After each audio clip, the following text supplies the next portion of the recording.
In my life, there have been three Franks. Frank Costello, a man of entrepreneurial pursuits. Frank Sinatra, the greatest singer that has ever lived and ever will live. And the godfather of rock and roll, Frank Barsalona. 30 years of is due to Frank Barcelona's vision. Let's have the band be good live first. And all of a sudden, there was a future. And he proved his point over and over with groups like The Who, and the Jeff Beck Group, and Led Zeppelin, and the Jimi Hendrix Experience, and Bruce Springsteen and the E Street Band, and Ramones, and the Clash, and the Pretenders, and U2, and Van Halen, and on and on and on and on. Without Frank, none of you would be in this room tonight. When I started Premier Talent, the old music industry was still fighting against rock and roll. And the question was, will it survive? I knew it would survive. It will survive forever. It's been a wonderful and a great ride. Thank you. Coming up on the 2005 Rock and Roll Hall of Fame ceremony, Hall of Famer Neil.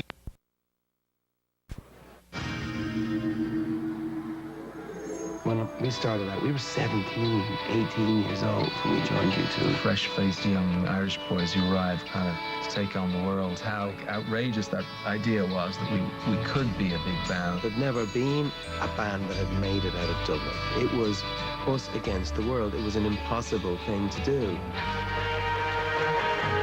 We're calling U2. I'm from Dublin.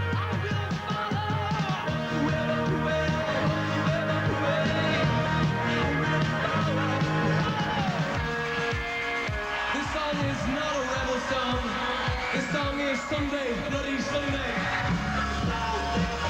Even though we weren't a punk band, we came out of punk rock, but we had an idealism.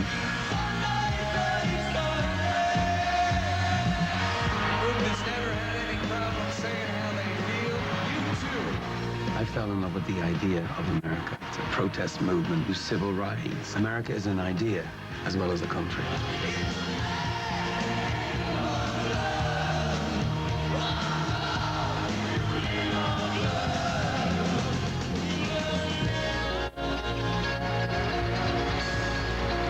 All rock music is political, you know, just the freedom to express yourself. We've always wanted to move on. We've always wanted to learn. To me, that's what rock and roll is.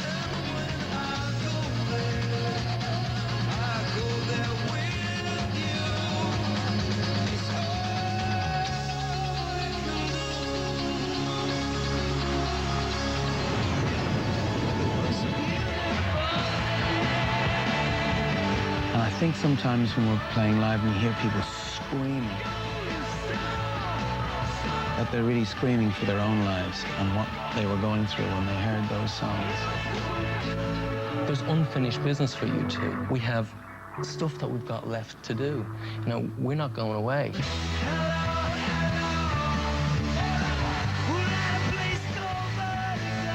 But I think it's the desire to make a new record. If you feel that those songs are valid, and then you kind of come out fighting. We've sold a pile of records and people come to see us play, but I don't think we really believe it.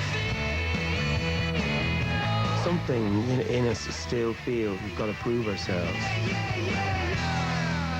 There's a lot of people expect a lot of things from U2, and people will never get what they expect.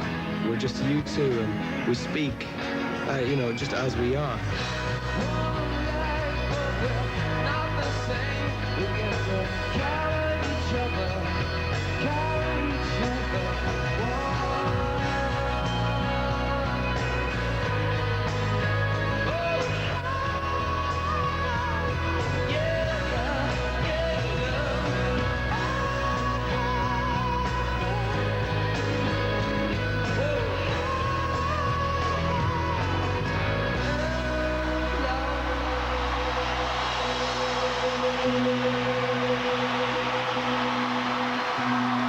To induct U2, please welcome Rock and Roll Hall of Famer Bruce Springsteen.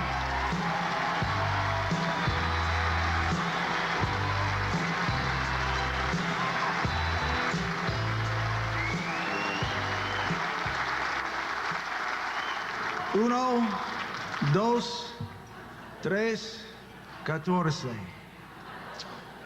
That translates as 1, 2, 3, 14. That is the correct math for a rock and roll band. For in art and love and rock and roll, the whole had better equal much more than the sum of its parts, or else you're just rubbing two sticks together in search of a fire. A great rock band searches for the same kind of combustible force that fueled the expansion of the universe after the Big Bang. You want the earth to shake and spit fire. You want the sky to split apart and for God to pour out. It's embarrassing to want so much and expect so much from music, except sometimes it happens. The Sun Sessions, Highway 61, Sgt. Pepper's, The Band, Robert Johnson, Exile on Main Street, Born to Run. Oops, I meant to leave that one out. The Sex Pistols, Aretha Franklin, The Clash, James Brown, and the power of Public Enemies. It takes a nation of millions to hold us back. This was music meant to take on not only the powers that be, but on a good day, the universe and God himself, if he was listening. It demands accountability, and U2 belongs on this list. It was the early 80s. I went with Pete Townsend, always wanted to catch the first whiff of those about to unseat us, to a club in London. There they were, a young Bono, single-handedly pioneering the Irish mullet. The Edge. What kind of name was that? Adam and Larry. I was listening to the last band of whom I would be able to name all of its members. They had an exciting show and a big, beautiful sound. They lifted the roof. We met afterwards, and they were nice young men, and they were Irish. Irish. Now, this would play an enormous part in their success in the States. For while the English occasionally have their refined sensibilities to overcome, we Irish and Italians have no such problem. We come through the door, fists and hearts first. U2, with the dark chiming sound of heaven at their command, which of course is the sound of unrequited love and longing, their greatest theme, their search for God intact. This was a band that wanted to lay claim to not only this world, but had their eyes on the next one too. U2 hungered for it all and built a sound, and they wrote the songs that demanded it. They're the keepers of some of the most beautiful sonic architecture in rock and roll. The Edge, the Edge, the Edge, the Edge. He is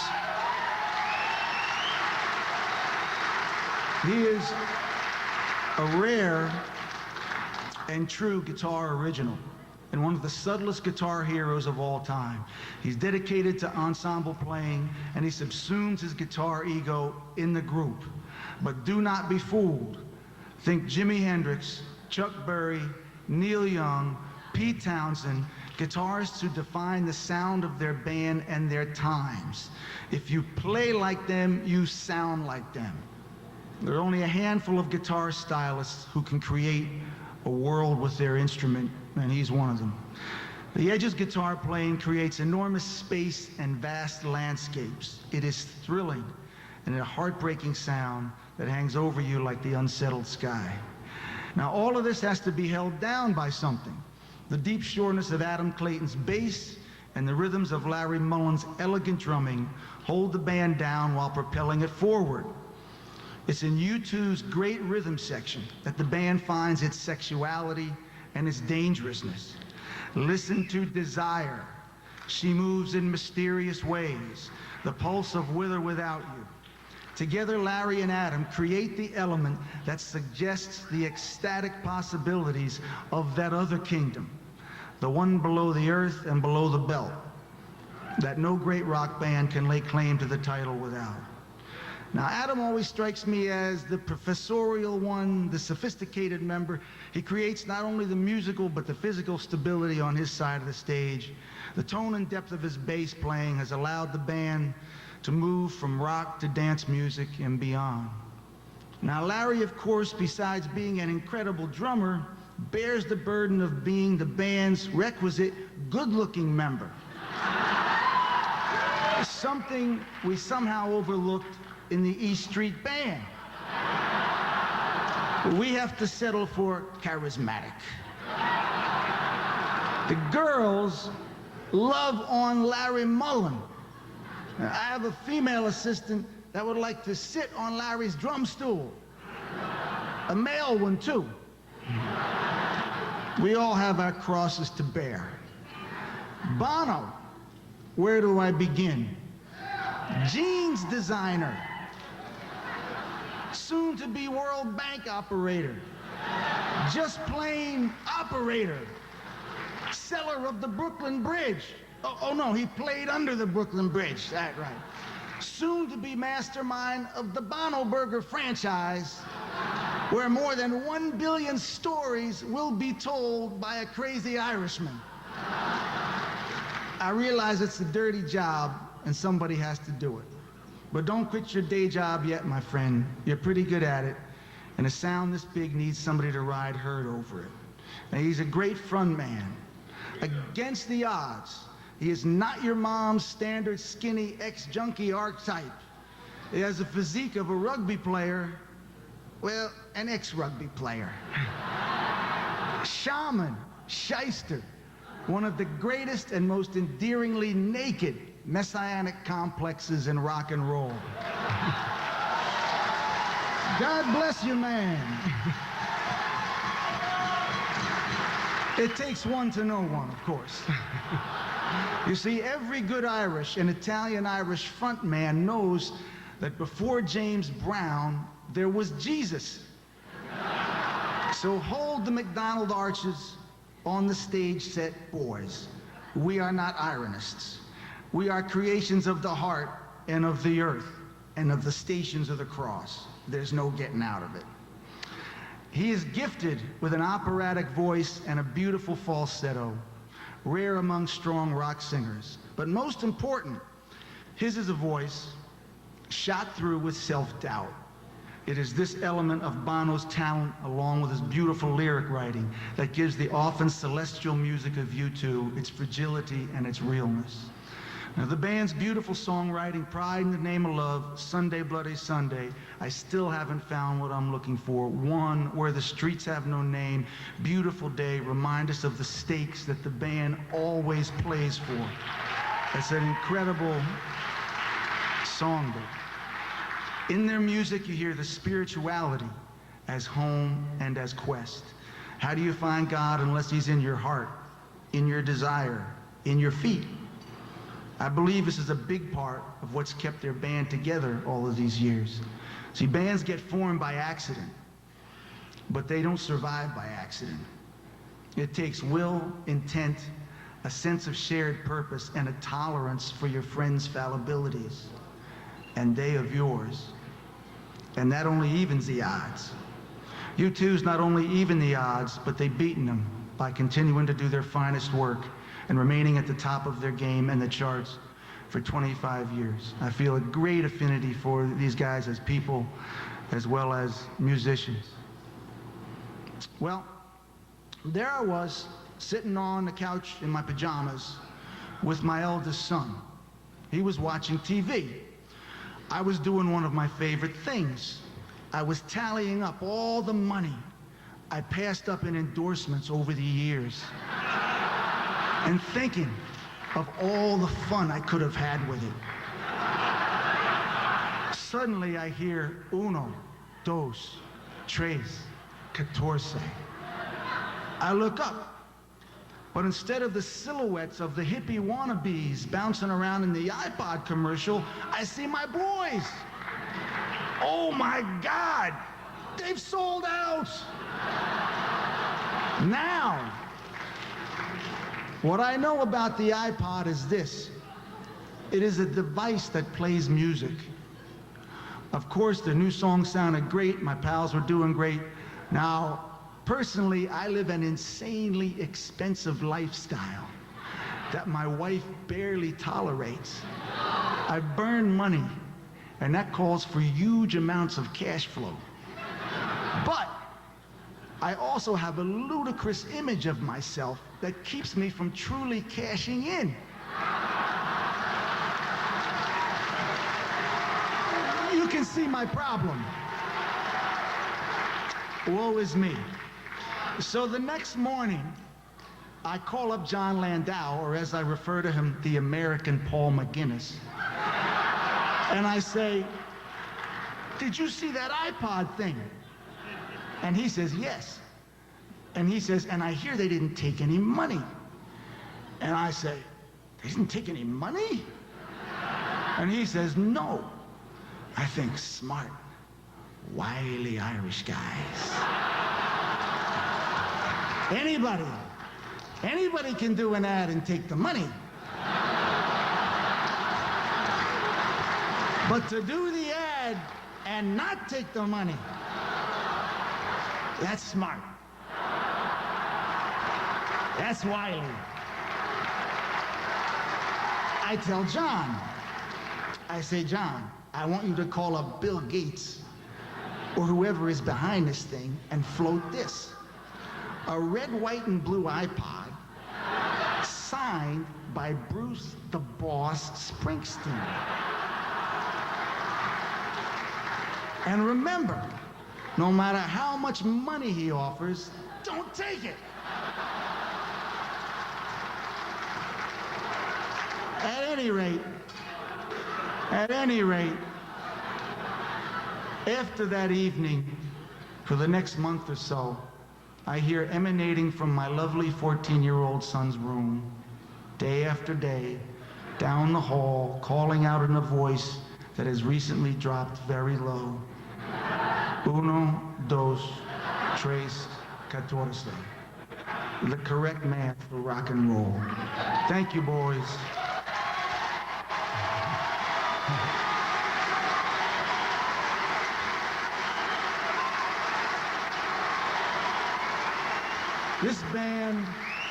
This band has carried their faith in the great inspirational and resurrective power of rock and roll with them. They've never faltered, only a little bit.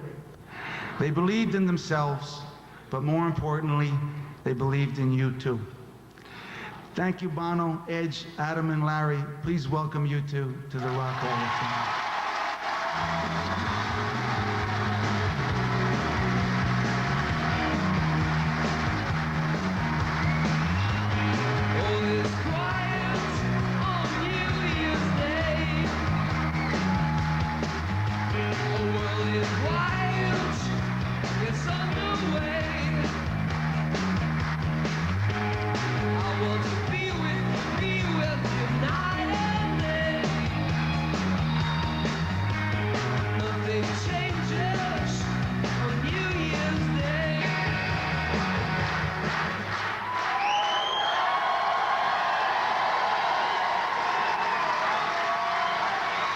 Born in the USA, my arse.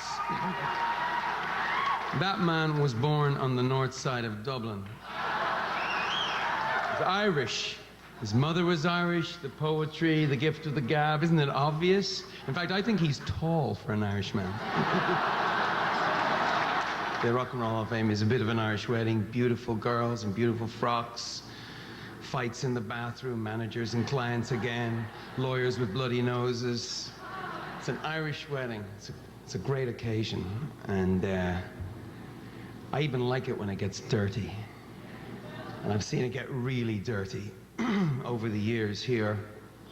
But rock and roll is the sound of revenge.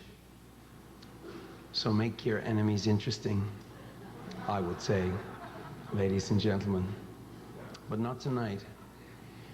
When we look out into the audience, we don't see any enemies.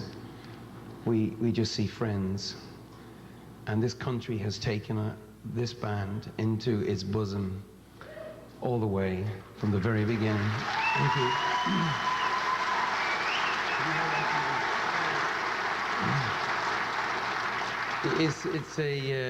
It's an amazing thing. Franco Barsalona early on. There's a great friend, Irish friend, Chris Blackwell. What an incredible man he was to have looking after you. And I just, you know, can you imagine your second album, the difficult second album? It's about God. And everyone is tearing their hair out. And Chris Blackwell goes, you know, it's okay. It's Bob Marley and Marvin Gaye. It's Bob Dylan. It's kind of a tradition. We can get through this. And I think about what Frank Barsalona said earlier about long-term vision. Because, you know, without Frank Barsalona and Barbara Skydell and that kind of long-term vision of Chris Blackwell, there would be no U2 after that second album. We would have been dropped. No Beautiful Day, no Sunday Bloody Sunday, no Unforgettable Fire, no One, no Where the Streets Have No Name, no With or Without You. And that's the thing I want to take away from tonight. I would like to ask the music business to look at itself and ask itself some hard questions out of tonight. Because there would be no U2 the way things are right now. That's a fact.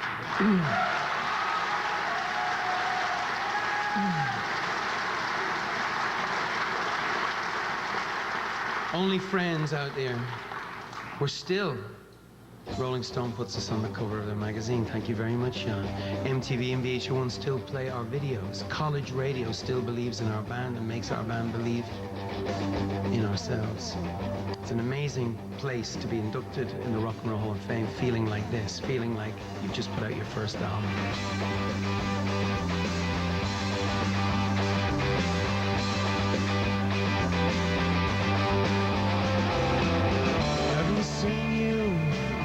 Quite a while, I was down the hole just killing time.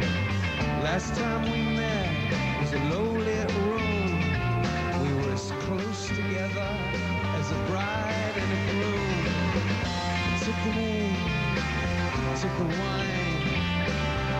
Everybody having a good time. Said you were talking about the end of the world.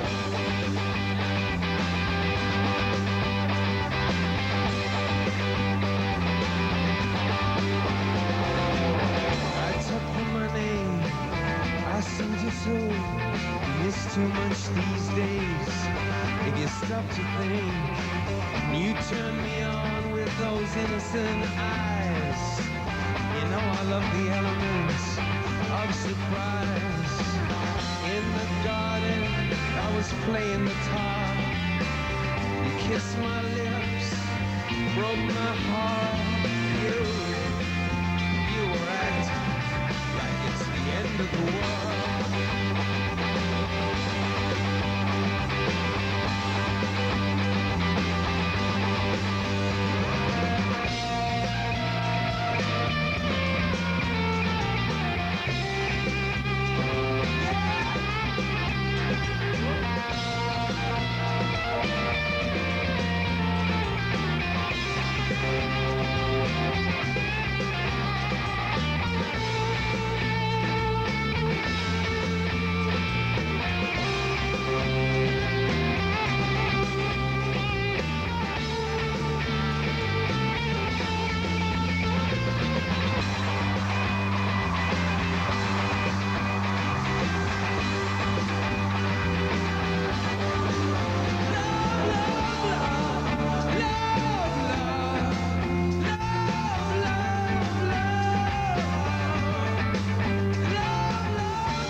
sorrows, they learn to swim.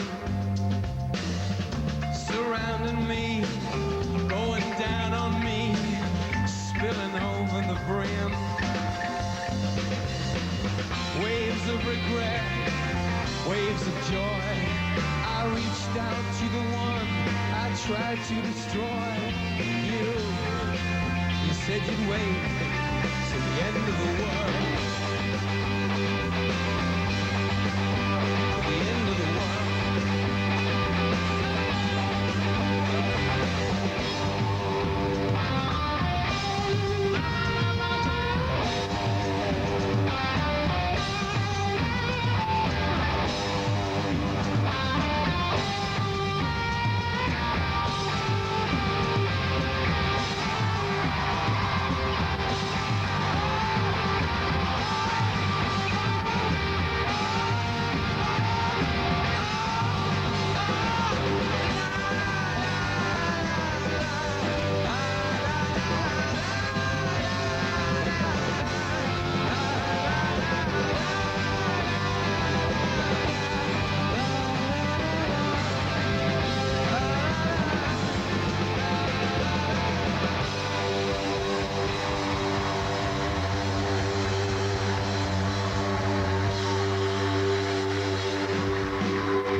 Coming up on the 2005 Rock and Roll Hall of Fame ceremony, U2 give a once-in-a-lifetime performance with Bruce Springsteen.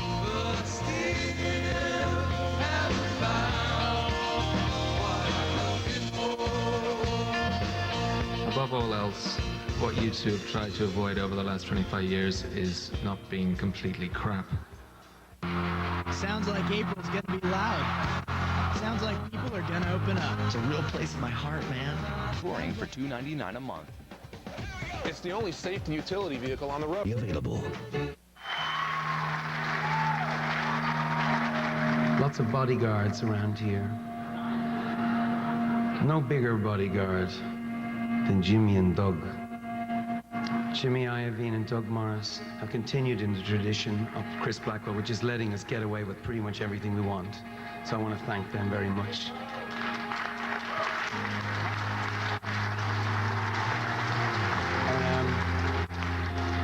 The biggest bodyguard of all has got to be our manager, Paul McGuinness, sitting right there.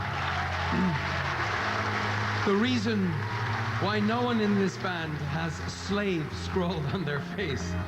Paul McGuinness, thank you very much.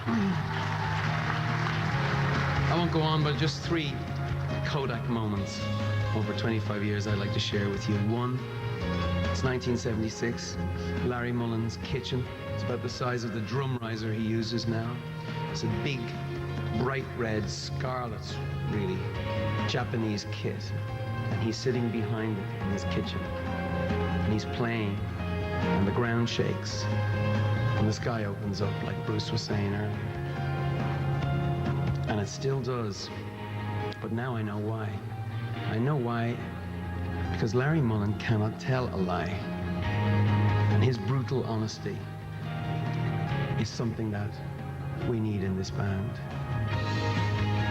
Second Kodak moment, I think it's 1982, New Haven, I believe. Things are not going very well. There's a punk rock band on stage trying to play Bach. A fight breaks out. It's between the band. It's very, very messy. Now you look at this guitar genius. You look at this Zen-like master that is the Edge.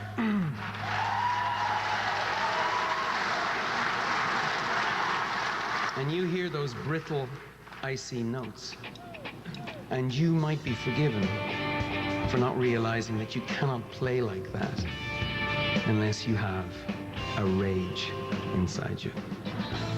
And in fact, I had forgotten that on that particular night, and he tried to break my nose. And I learned a very great lesson. Do not pick a fight with somebody who for a living lives off hand-to-eye coordination. Not a good idea. Dangerous, dangerous man, the Edge. Third Kodak moment, 1987, somewhere in the South. We've been campaigning for Dr. King, for his birthday to be a national holiday. And in Arizona, they're saying no. We've been campaigning very, very hard for Dr. King. Some people don't like it. Some people get very annoyed. Some people want to kill the singer. Some people are taken very seriously by the FBI, and they tell the singer that he shouldn't play the gig because tonight his life is at risk, and he must not go on stage. The singer laughs. The singer laughs. You know, of course we're playing the gig, of course we go on stage, and I'm standing there, singing Pride in the Name of Love, and I've got to the third verse. I've closed my eyes, and I know, I'm excited about meeting my maker. But maybe not tonight. I don't really want to meet my maker tonight. I close my eyes, and when I look up, I see Adam Clayton standing in front of me, holding his bass like only Adam Clayton can hold his bass. And you know, there's people in this room who'd tell you they'd take a bullet for you, but Adam Clayton would have taken a bullet for me. And I guess that's what it's like to be in a truly great rock and roll band. I know Chrissy Hine knows what that means.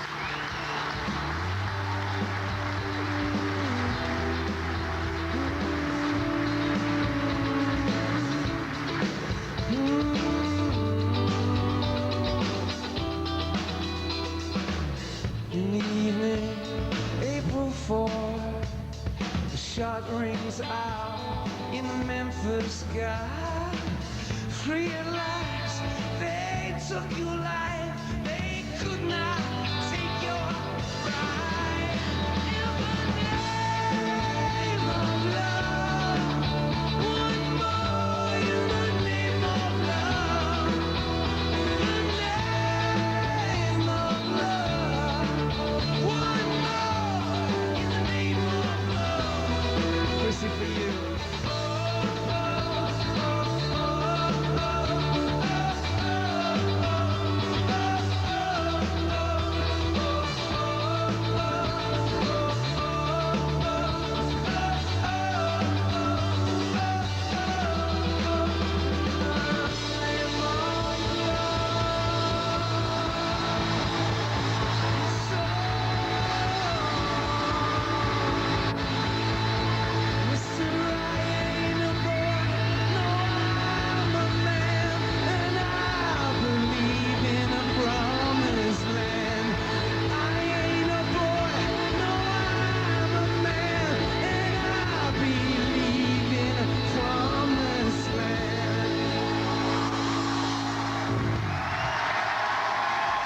Above all else, what you two have tried to avoid over the last 25 years is not being completely crap.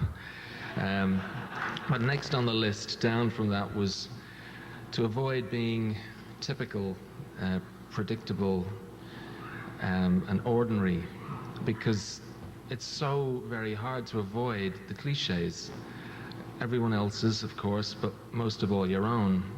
It's so hard to keep things fresh and not to become a parody of yourself. And if you've ever seen that movie Spinal Tap, you will know how easy it is to parody what we all do. The first time I ever saw it, I didn't laugh. I wept. I wept because I recognized so much in so many of those scenes. I don't think I'm alone amongst all of us here in that. You know, we're all guilty of taking ourselves and our work way too seriously. We have all gone to hang out in the hotel lobby like we were doing something really important. But the reason we're all here tonight is that in spite of all the cliches which do exist, you know, rock and roll, when it is great, it is amazing. It changes your life. It changed our lives. Witness, for instance, tonight, the OJs, Percy Sledge, Bo Diddley, Eric Clapton, Buddy Guy, B.B. King, The Pretenders. I mean, really magic stuff. You can break it down, you can study it all you want, but you cannot just dial it up. It doesn't work like that. And as far as U2 goes, I've stopped trying to figure out how, or more importantly, when our best moments are going to come along. But I think that's why we're still awake, and that's why we're still paying attention. And we know in the end, you see, we know that it is magic. And so we end up waiting around, just like they did in that Spinal Tap movie, in the lobby, waiting with Bono, with Adam and Larry and Paul for those moments to come along. So I just want to say thank you to my family for being so patient, my mum and dad for showing me how, the rest of the band particularly, and tonight, you know, for all of you, for this evening. And most of all for, I guess, making space for me as we all wait together for something magic to happen. Thank you.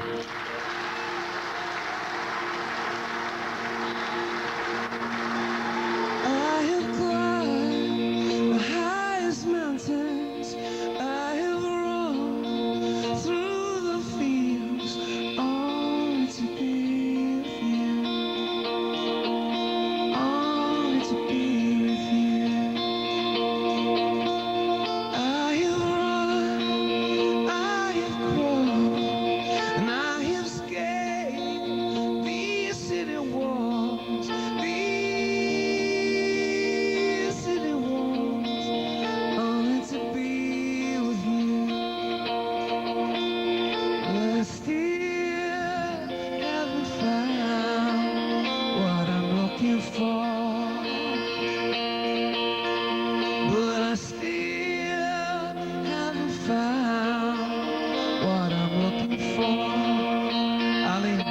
show. I have kissed honey lips, felt the healing in her fingertips, burning like a fire. I was burning inside her. I have spoken with the tongue of angels, and I have held the hand of a devil. It was warm in the night, I was cold as a stone, but I still haven't found what I'm looking for. But I still haven't found what I'm looking for. I'm looking for the boss.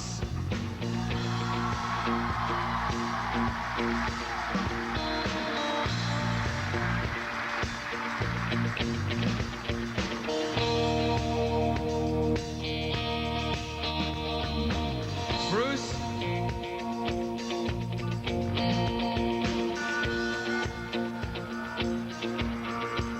I believe in the kingdom come, and all the colors will bleed into one, bleed into one.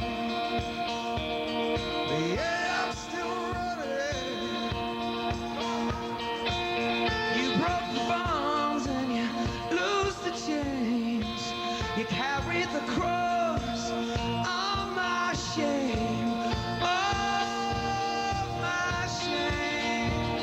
You know I believe it,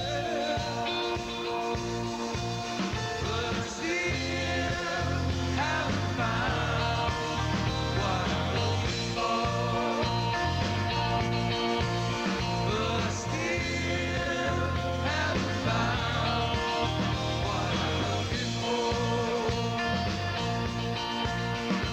still haven't found what I'm looking for. No, I still haven't found what I'm looking for.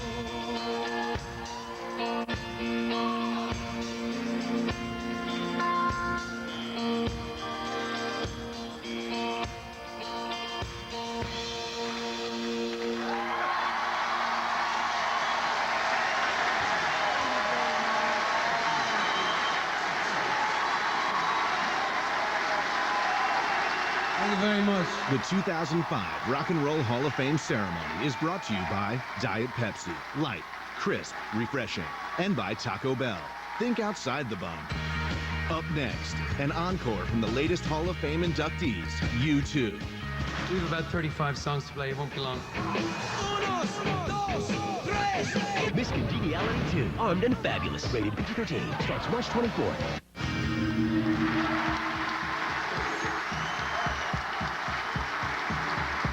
25 years ago, we released our first recording. That means 29 years ago, we all met and formed our band. 30 years ago, I got my first bass guitar, or as I thought, a guitar with only 4 strings. I had no idea what bass was. I had not heard of James Jamerson, Duck Dunn, Jack Bruce, John Entwistle, or Bootsy Collins. I just knew I had a weapon and a shield to take on the world. When we all got together in Larry's kitchen, we didn't know about the great traditions of American music. We didn't know the blues or soul or R&B or country. But we did know that together we had a chance to change the world by making a noise. This was punk, and it saved my ass. We met Paul McGuinness and he became our manager. Next we needed a record deal. We were turned down by many people until Nick Stewart offered us a deal at Island Records.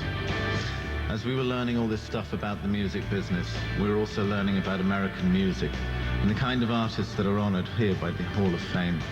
Now a generation is being inducted, and our time has come to join those that we did not know 25 years ago.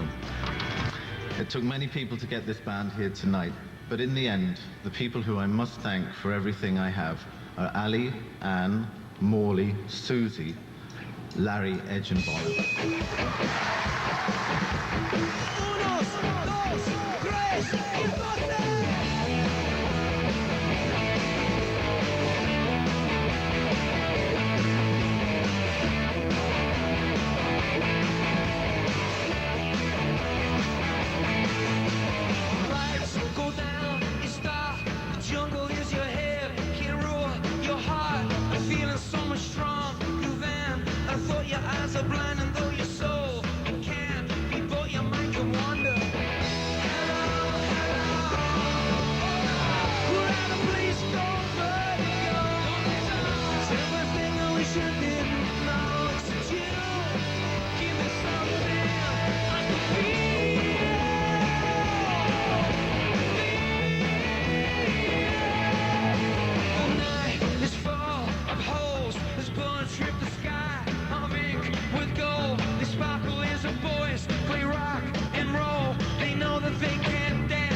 promise, just give me what I want.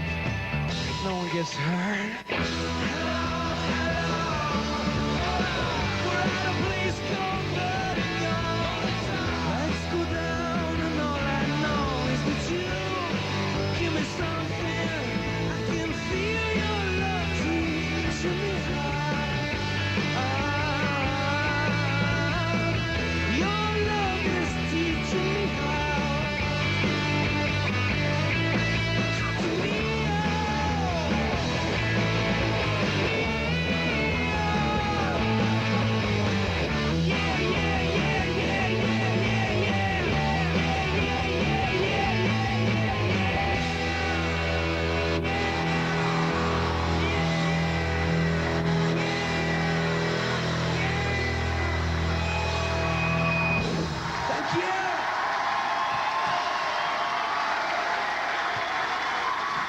Thanks for this tonight. We really appreciate it. It's very special.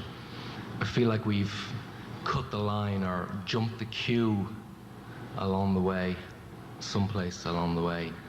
And we would never have got out of my kitchen in Artane, in Dublin, had it not been for people like the Sex Pistols, Tom Verlaine Television, Roxy Music, and Patti Smith. These people are in our Rock and Roll Hall of Fame. Thank you.